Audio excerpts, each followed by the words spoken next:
Hey guys, in this video we're going to create a very simple service in Angular.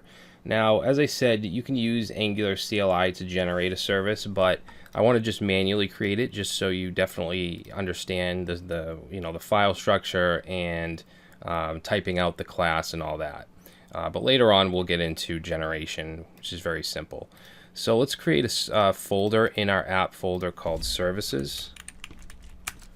And then we're going to create a new file here, and I'm just going to call this data.service.ts. Okay, and then what we want to do here is we want to first import the injectable package. Okay, actually that should be a capital I. So we're going to import injectable, and that's going to be from Angular core. Okay, and then we need to use the injectable decorator, so we're going to do the @ symbol and then injectable and then some parentheses. Okay, and then we can create our class. So let's say export class, and we're going to call it data service. Okay, and then all we're going to do here is we're going to have a user's property. Remember, this is a class just like a component class, so we can set properties here. This will be an array of strings. Okay, and then it can also have a constructor. And all we'll do here is we'll say this.users, and then we'll set some users in this array. Okay, so let's say Mark, we'll say Sharon, Beth, and John. Alright, so we have some users now. And then I'm going to create a function called getUsers, and this is going to be the function we want to call from outside from the component. So this is just going to return this.users. Okay, this is a very simple service. The idea is just to show you how it works. So now that we created that, we can't use it in our component just yet. We need to add it to app.module. So we're going to just import it here. So we'll say import. Okay, we called it data service, and that's going to be from, and then we want to go / into services, and then data.service.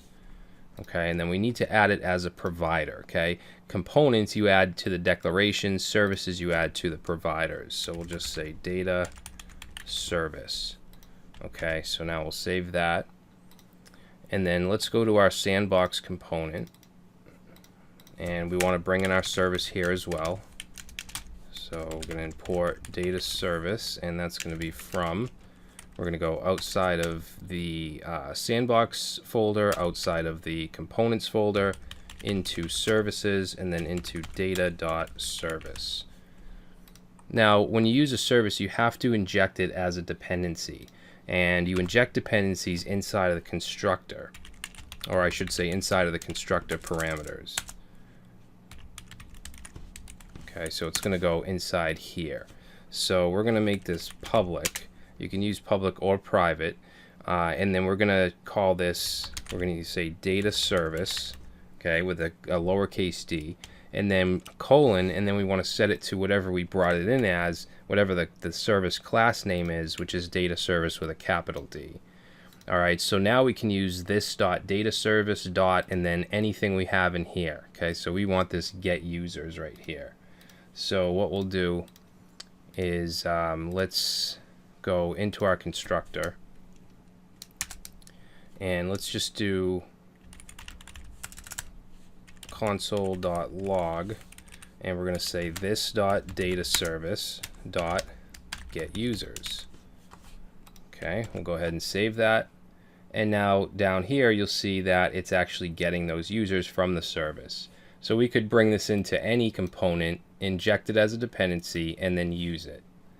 Okay, imagine if we had a bunch of components that needed these users and we didn't have a service, we'd have to actually create them inside every single component. And obviously this is very simple, but this can get very complicated very fast. Alright, now a common thing we would do is inside a component we would have a property, let's say users, and that would be, let's say, a string, or an array of strings, and then we would then set this dot users to the result of that service function. Okay, and then we could use that in our template up here. If we wanted to, we could do let's say ul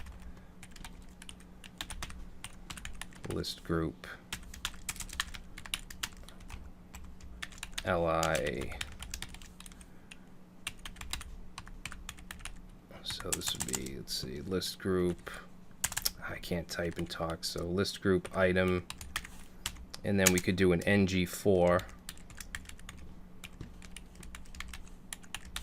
and we could do let user of users, and then in here just put in our double curly brace and user.